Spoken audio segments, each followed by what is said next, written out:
Hello everyone, today we are going to be talking about air intakes because might as well. I've always wanted to make a video like this, talking about air intakes and everything about them because honestly there's not really that much detailed videos. So we're going to be talking about everything you need to know about air intakes, to newer cars, older cars.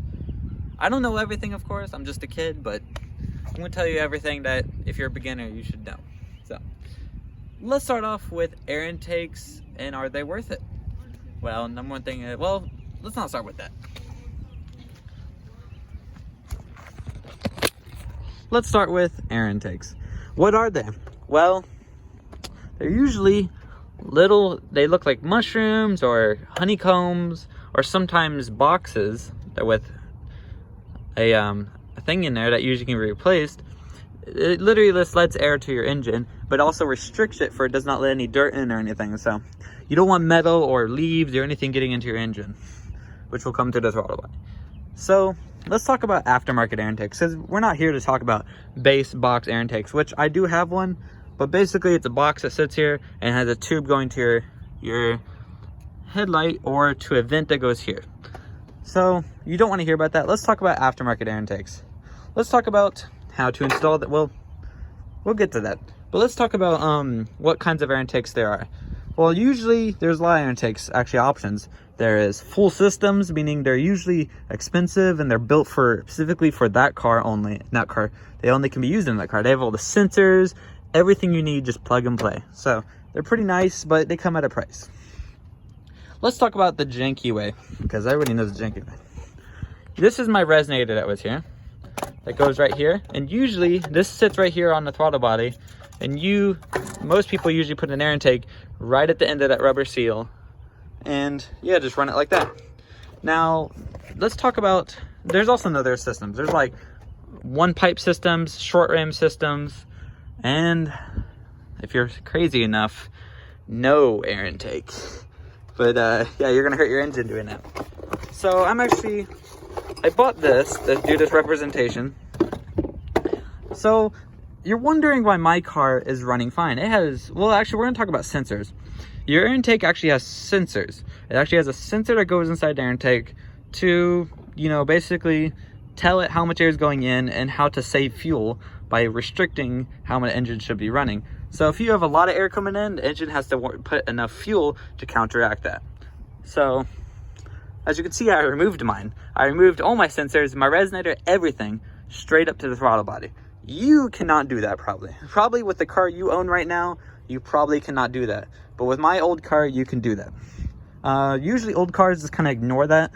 If you have a 1984, or in my example, a 1996 car, you're probably gonna be fine because it kind of just ignores it.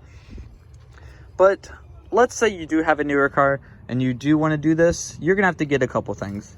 You're gonna want to have one of these, something like this, that actually has a sensor that goes inside of it and puts it right here between the pipe. It actually connects usually on it, right in the pipe here, and you put a sensor through it, screw it down, and there you go.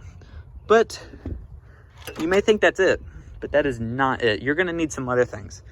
Usually cars, the ECUs are not ready to handle that much airflow, and they're usually gonna act up.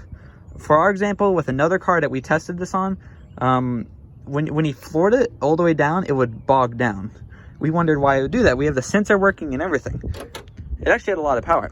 But here's the thing, you're gonna need a special couple things.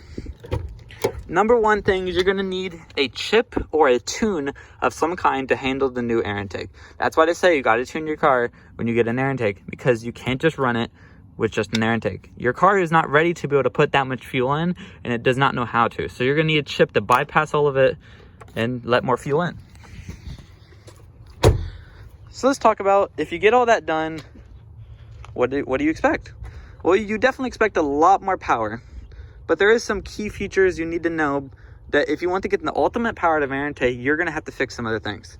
Remember, unless you have a somewhat of a sports car or a sporty roadster, something that's sporty already, I think you'd be fine, but your exhaust is not ready to, it cannot push out air faster than it can suck in.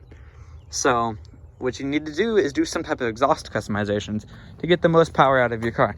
For every person who's just trying to not turbo the car, but they want to get the most power, they would usually do something like this, an exhaust, muffler delete usually, and they would have the air intake on there and the chip to make a perfect system, almost. You can get more power out of an engine other than just stuff like that, but if you just want to do it the cheap way, that is the best way to get the power. Let's talk about systems like this. Why do you have a resonator on your intake? Well, usually you probably have heard of the whistle that comes from an air intake. Some people like it, some people hate it. I like it, and I think it's cool. But if you want to remove that, the resonator is what usually quiets it down, or it tries to at least. So yeah, your throttle body is actually the thing that makes the sound. I'll show you in a second here. So this is what your throttle body looks like. Let me put this over here. This is what your throttle body looks like. It usually is a circle shape with a bunch of stuff on it, like sensors. Mine is a mechanical opening, as you can see. So it has a mechanical opening, and it is controlled. It doesn't actually have electronic opening. It has other electronic things I don't know enough about. But basically, it has a little flap in there that opens up and lets air in.